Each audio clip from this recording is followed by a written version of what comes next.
Topic है आपके technique of motivation. ठीक है, टेक्निक ऑफ मोटिवेशन का मतलब है कि कौन से मेरे पास ऐसे तरीके हैं जिससे मैं एक एम्प्लॉय को मोटिवेट कर सकती हूँ। ठीक है, उसमें आपके 4 तरीके के बताए हैं: पॉजिटिव और नेगेटिव मोटिवेट, फाइनेंशियल और नॉन फाइनेंशियल, इंडिविजुअल और ग्रुप मोटिवेशन, और दूसरा आपका एक्सट्रिंसिक्स और इंट्रिंसिक्स मोटिवेशन। ठीक है, सबसे पहले बात करते हैं पॉजिटिव और नेगेटिव मोटिवेशन की। पॉजिटिव मोटिवेशन का मतलब है कि मैं आपको पॉजिटिवली कुछ ना कुछ दे रही हूँ। ठीक है, मतलब पॉजिटिव मोटिवेशंस में आपका जो प्रोसेस काम करता है वो है कि आपको खुद अब अपने तरीके से अपना काम किस तरीके से करते हैं उस काम के लिए मोटिवेट करता है।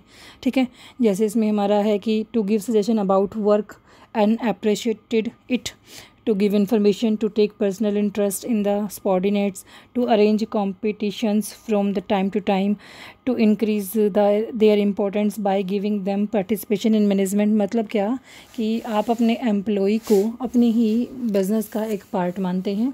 ठीक है, और अपने बिज़नेस का पार्ट मानकर उनसे टाइम टू टाइम सजेशन लेते रहती हैं। ये आपका एक तरीके का पॉजिटिव मोटिवेशन हो गया। ठीक है, उसके बाद आपका है नेगेटिव मोटिवेशन। नेगेटिव मोटिवेशन का मतलब है कि आप नेगेटिव कर रहे हैं। नेगेटिव का मतलब आप उनको डरा रहे हैं, धमका रहे हैं, उनको डरा रहे हैं, उनको धमका रहे हैं। ठीक है, उनको क्रिटिसाइज़ कर रहे हैं, उनको इग्नोर कर रही हैं। ठीक है, आप उनको थ्रेट दिखा रहे हैं, आप उनको जॉब से हटाने के लिए उनको बता रहे हैं, या फिर आप बेसिकली उसको पेनल्टी देने की बात कर रहे हैं अगर वो काम कोई इस तरीके से करता है कि उसके खिलाफ हमें नेगेटिव एक्शन लेना पड़े। नेगेटिव का मतलब टोटली रॉन्ग डिसीजन। अगर कोई बंदा काम सही ढंग से नहीं कर रहा तो हम उसको नेगेटिव मोटिवेशन, मतलब उसको हम इस तरीके की कंडीशंस डराकर धमकाकर भी अपना काम करवा सकते हैं, तो वो मोटिवेशंस कहलाता है। उसके बाद आपका फाइनेंशियल, नॉन फाइनेंशियल, इसके नाम से पता लग रहा है। फाइनेंशियल मतलब मैं फाइनेंशियली इसको बेनिफिट दे रही हूँ, और नॉन फाइनेंशियली होता है। सबसे पहले बात करते हैं हमारे फाइनेंशियल मोटिवेशंस की। फाइनेंशियल मोटिवेशन का मतलब है कि मैं उसको फाइनेंशियली ही मदद कर रही हूँ। फाइनेंशियली का मतलब it refer to motivation which are in direct monetary form और मेजरेबल इन मॉनेटरी टर्म, जिनको मैं मनी में कन्वर्ट कर सकती हूँ। वो कौन कौन से? मैंने उसको अलाउंसेस दे दिया, मैंने उसको परक्यूजिट्स दे दिया, मैंने उसको प्रॉफिट शेयरिंग दे दिया, मैंने उसको रिटायरमेंट्स के बेनिफिट्स दे रही हूँ, मैं उसको बोनस दे रही हूँ, time to time profit sharing दे रही हूँ। अगर मेरी कंपनी में प्रॉफिट अधिक होता है तो मैं उसको टाइम टू टाइम उसको अपना प्रॉफिट का शेयर दे रही हूँ। को पार्टनरशिप दे रही हूँ, मैं अपनी पार्टनरशिप में उसका भागीदारी इस तरीके से मैं उसको दे रही हूँ। तो वो क्या है, ये सारे के सारे बेसिकली मेरे पास मेरे फाइनेंशियल मोटिवेटर्स हैं। ठीक है, इसमें देखो अलग अलग तरीके से बताया गया हुआ है। आपका वेतन भत्ते, पे और अलाउंसेस, जैसे हमारा डीए बेसिक सैलरी के अलावा हमारा डीए मिलता है, जो महंगाई भत्ता मिलता है वो हमारा कैश में मिलता है। उसके बाद है वेज इंसेंटिव दे रही हैं। अगर वो अच्छे तरीके से काम कर रहे हैं तो मैं उसको जितना अधिक वो प्रोडक्शन कर रहा है, जितना अधिक वो प्रोडक्टिविटी को इंक्रीज़ करवाने में मदद कर रहा है, उतना ही उसको बेनिफिट ज़्यादा मिल रहा है। बोनस देना टाइम टू टाइम, दिवाली पर कोई बोनस देना, या उसने कोई अच्छा काम किया है तब उसको बोनस देना। प्रॉफिट शेयरिंग, उसको अपने प्रॉफिट में उसको हिस्सा देना अगर किसी कारण से प्रॉफिट कंपनी में ज़्यादा हुआ है तो। ठीक है, इस तरीके से। उसके बाद को पार्टनरशिप का मतलब है it refer to provide a share employ, मतलब मैं अपने एम्प्लॉय को अपनी कैपिटल में ही हिस्सा दे रही है organisation, in addition to regular remuneration. उसका जो रेगुलर रेमुनेशन है उसके अलावा ही मैं क्या कर रही हूँ, अलावा उसको मैं और एक्स्ट्रा बेनिफिट दे रही हूँ अपने बिजनेस में। ठीक है, उसके बाद रिटायरमेंट बेनिफिट्स, बहुत सारे रिटायरमेंट्स बेनिफिट होते हैं। पेंशन्स देना, ठीक है, ग्रेजुटी देना, प्रोविडेंट फंड प्रोवाइड करवाना, वो सारा रिटायरमेंट बेनिफिट है। उसके बाद परक्यूजिट्स है। परक्यूजिट्स का मतलब है कि परक्यूजिट्स कैश में ना देकर क्या किया जाता है, ऐसा बेसिकली क्या है कि कैश में ना देकर, लेकिन कैश जैसा ही मैं उसको सर्विस प्रोवाइड करवा रही हूँ। जैसे हॉस्पिटल खोल दी है उसके बच्चों के लिए, ठीक है, मैंने उसको रहने के लिए किराया मुक्त मकान दे दिया, मैंने कार दे दी, नौकर दे दिए। ठीक है, मैंने इस तरीके की सुविधाएं उसको दे दी हैं, तो वो बेसिकली क्या कहलाता है, परक्यूजिट्स कहलाता है। उसके बाद आपका है नॉन फाइनेंशियल और नॉन मॉनेटरी।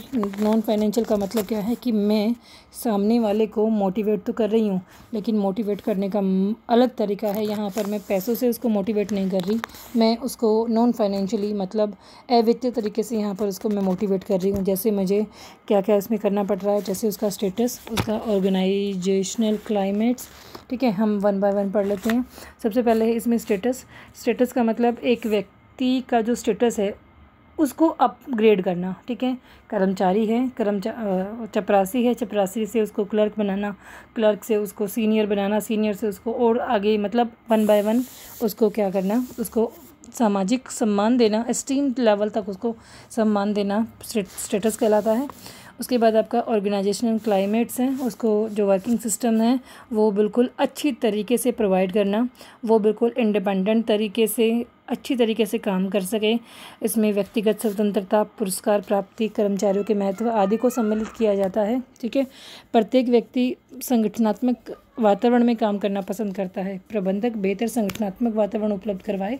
ऑर्गेनाइजेशन क्लाइमेट इस तरीके के हो कि बिल्कुल क्लियर कट हो, सारी चीज़ें आसानी से देख कर ही समझ आ जाएं, तो ऐसा एनवायरनमेंट उसको प्रोवाइड करवाना। उसके बाद करियर एडवांस अपॉर्चुनिटीज़ उनको देना कि आपको बेटर अपॉर्चुनिटीज़ मिलेगी, आप प्रमोशन कर सकते हैं अगर आप अच्छे तरीके से काम करोगे। प्रमोशन का तरीका आपका क्या होगा, 1 स्टेप से लेकर दूसरे स्टेप तक आसानी से वो आपको सही तरीके से रास्ता दिखाना। उसके बाद जॉब इनरिचमेंट का मतलब है कि आप इस तरीके से काम कर रहे हैं कि जॉब के महत्व में बढ़ोतरी करने से, ठीक है, आपका जो जॉब है उसका जो इम्पोर्टेंस है वो धीरे धीरे बढ़ता चला जा रहा है। आपके अधिकार, आपके उत्तरदायित्व, ठीक है, आपके अवसर्स आपको और ज़्यादा अच्छे तरीके से मिल रही हैं। एम्प्लॉय रिकॉग्नाइजेशन प्रोग्राम का मतलब है कि एम्प्लॉय रिकॉग्नाइजेशन प्रोग्राम का मतलब है कि यहाँ पर संगठन के एक महत्वपूर्ण अंग के रूप में माना जाता है जो कर्मचारी उसकी पहचान हो, अलग से दिखे, मतलब एक व्यक्ति का अपना अलग से रुतबा हो, अलग से अपना स्टेटस हो, अलग से उसके काम को जो मैंने इस तरीके से डिवाइड किया हुआ है, ठीक है, ताकि ये काम पर्टिकुलर इस व्यक्ति की वजह से हुआ है वो पहचाना जा सके। जॉब सिक्योरिटी देना, ठीक है भाई, ठीक है, तो मैं नहीं हटाया जाएगा किसी भी कारण से, इसलिए उसको परेशानी नहीं हो। जॉब की सिक्योरिटी देना, एम्प्लॉय का पार्टिसिपेशन करवाना, एम्प्लॉय को एम्पावरमेंट करना, उसका प्रेज़ करना, प्रशंसा करना time to time, guarantee to justice, अगर उसके साथ कोई प्रॉब्लम हो रही है तो उस प्रॉब्लम को सॉर्ट आउट करने के लिए आपको 100% सही तरीके से काम किया जाएगा, कोई इसको तो व्यवहार नहीं किया जाएगा। जैसा एक मैनेजर के साथ बिहेवियर होगा वैसा ही एक एम्प्लॉय के साथ भी बिहेवियर होगा अगर वो कोई गलत काम करता है तो। नॉलेज ऑफ सीक्रेट इन्फॉर्मेशन, ठीक है, कई बार संस्था में कार्य करने वाले सभी कर्मचारियों की जिज्ञासा रहती है कि उन्हें भी संस्था की प्रगति और भावी योजनाओं के बारे में जानकारी हो, ठीक है।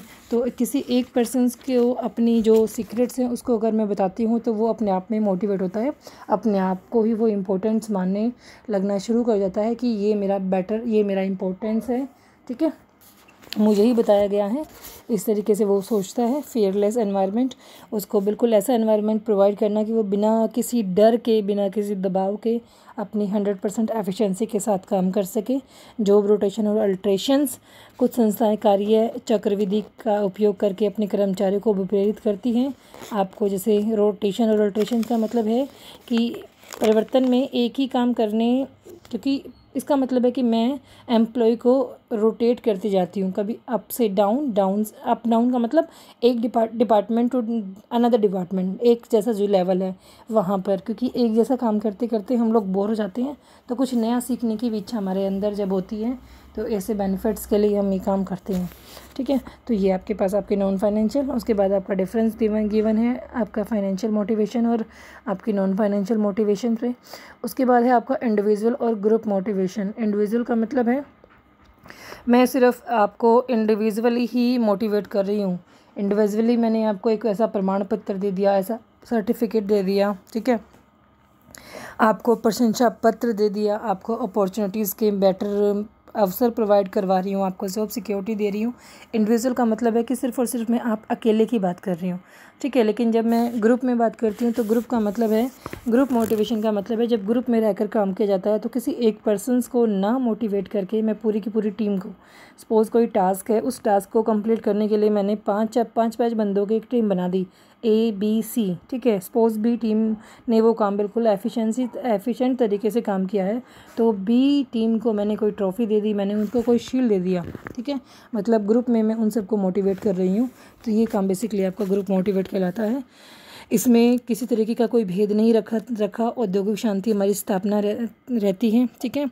और जब क्योंकि एक बंदे के माइंड में हो सकता है कि उसको काम करने का तरीका ना पता हो, ठीक है, लेकिन दूसरा बंदा जब उसके साथ मिलकर काम करता है तो वो जो रिज़ल्ट होता है वो बहुत बेटर तरीके से हम अपना इम्प्लीमेंट कर सकती हैं।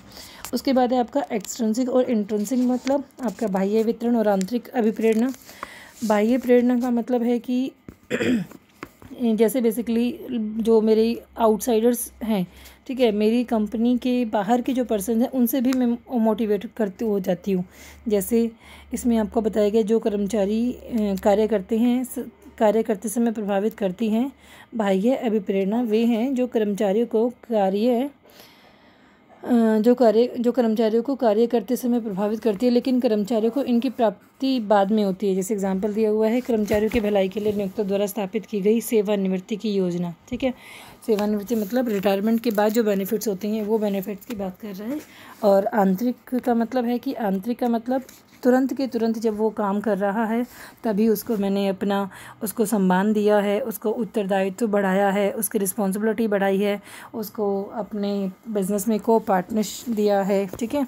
जब एक कर्मचारी को यह आभास करवा दिया जाए कि वह संस्था का एक महत्वपूर्ण अंग है तो वो बेसिकली हमारा आंतरिक इंट्रिंसिक मोटिवेशन कहलाता है। उसके बाद है आपके पास प्रॉब्लम्स आती हैं कुछ ना कुछ मोटिवेशंस के लिए। वो प्रॉब्लम्स क्या हैं हमारी? कॉस्टली इफ़ेक्ट होता है, क्योंकि भाई मोटिवेशन जब मैं करती हूँ अपने एम्प्लॉय को, तो जब मैं फाइनेंशियली कर रही हूँ तो फाइनेंशियली पर बर्डन भी आएगा, इसलिए बोलता है कि वो कॉस्ट इफ़ेक्ट है। उसके बाद है trouble making employ. Trouble making का मतलब है कि ट्रबल्स आती हैं सामने, प्रॉब्लम्स क्रिएट हो जाती हैं, क्योंकि कई बार मैं जो सोचती हूँ वैसा पॉसिबल नहीं हो पाता। अभिप्रेरणा एक आंतरिक एहसास है। अभिप्रेरणा बेसिकली एक अंदर की प्रतिक्रिया है। जब तक मैं अंदर से मेरे अंदर कोई काम करने की इच्छा जागृत नहीं होगी तब तक मैं किसी भी तरीके से मोटिवेट नहीं हो सकती हूँ, ठीक है। किसी भी तरीके से मुझे मोटिवेशन नहीं मिल सकता, ठीक है। उसके बाद अपोजिशन टू चेंज। मानव का जो स्वभाव है, वो मानव का स्वभाव बेसिकली ऐसा है कि वो चेंज आसानी से नहीं कर पाता, ठीक है, क्योंकि वो एक काम करने के आदी हो जाते हैं और उसी को करना पसंद करते हैं। तो कोई नया जो होता है वो आसानी से नहीं कर पाते, ठीक है। तो ये है परिवर्तन विरोध भी कई बार हमारे आड़े आता है। जब मुझे एक सफल अभिप्रेरण को अच्छा बनाना है, या फिर मेरे मोटिवेशंस के प्रिंसिपल्स क्या क्या हो सकते हैं? प्रोडक्टिव होना चाहिए। मैं जो मोटिवेशन टेक्निक यूज़ कर रही हूँ उसका रिज़ल्ट हर हालत में बिज़नेस में दिखना चाहिए। हर हालत में मेरी प्रोडक्टिविटीज़ में, कर्मचारियों के एफिशिएंसी में इंक्रीमेंट होना चाहिए। उसके बाद है कॉम्पिटिटिव।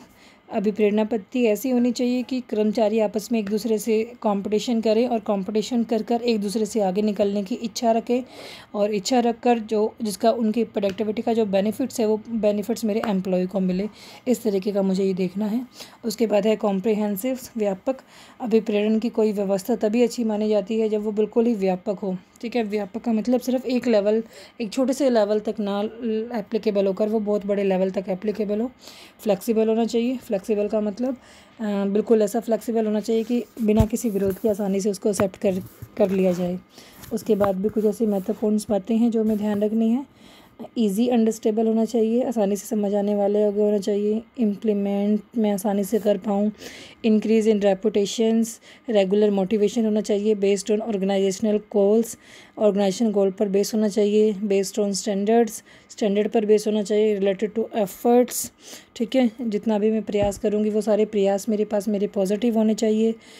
उसके बाद न्याय वाला होना चाहिए, और कम से जो लास्ट है कि मोटिवेशन पर मुझे इतना खर्च नहीं करना, ठीक है, कि मेरा जो फाइनेंशियली बजट है वो बजट ही बेसिकली मेरा बिगड़ जाए, ठीक है। तो इस तरीके से मुझे अपना मोटिवेशन टेक्निक का यूज़ करके अपने एम्प्लॉय को मोटिवेट करना है। तो ये आपके पास आपका चैप्टर है, इसको रीड करना।